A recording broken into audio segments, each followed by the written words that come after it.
Football match নিয়ে betting নতুন কিছু নয়। বিশ্বের অনেক দেশেই বেটিং বৈধ। বেটিংয়ের সাথে আগেও জড়িয়েছেন তারকা ফুটবলাররা। অবৈধ কর্মকাণ্ডে যুক্ত হয়ে পড়েছেন শাস্তির মুখেও। এবার বেটিং নিয়ে চমকে দেওয়ার মতো খবর প্রকাশ করেছে ইতালিয়ান গণমাধ্যম, যেখানে নাম এসেছে আর্জেন্টিনার 2 বিশ্বকাপ জয়ী তারকার।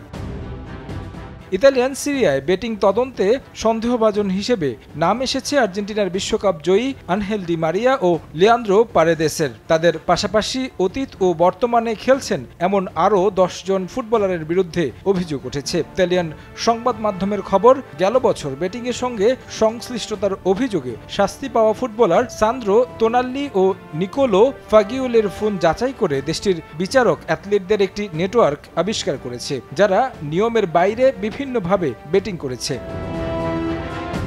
এসি মিলানের সাবেক মিডফিল্ডার তোনাল্লি এখন খেলছেন নিউক্যাসল ইউনাইটেডে। গত বছর বেটিংয়ের প্রতি নিজের আসক্তির কথা স্বীকার করে নিষিদ্ধ হন 10 বছরের জন্য। ফাগিওলি গেল বছর ইউভেন্টাসে থাকাকালীন নিষিদ্ধ হন 7 মাসের জন্য। তার সতীর্থ ছিলেন ডি মারিয়া ও পারেদেস, যে কারণে অভিযোগ উঠেছে আর্জেন্টিনার বিশ্বকাপ জয়ী 2 তারকার বিরুদ্ধেও।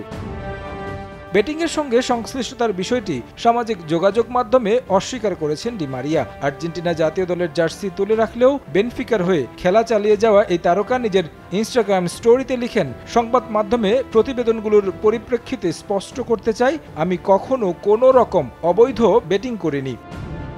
রোমার ডিফেন্সিভ মিডফিল্ডার পারেদেসও নিজের ইনস্টাগ্রাম স্টোরিতে লিখেছেন, সাম্প্রতি গুঞ্জনের পরিপ্রেক্ষিতে স্পষ্ট করতে চাই, আমি কখনো কোনো ধরনের অবৈধ বেটিং করিনি এবং এর সঙ্গে নিজেকে জড়াইনি।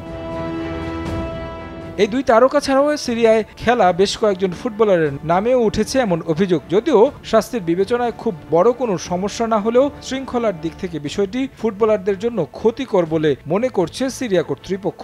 তাদের ব্যাপারে চূড়ান্ত তদন্ত প্রতিবেদন আসতে আরও সময় লাগবে বলে জানা গেছে। তারেক হাসান শিমুল, সময় সংবাদ।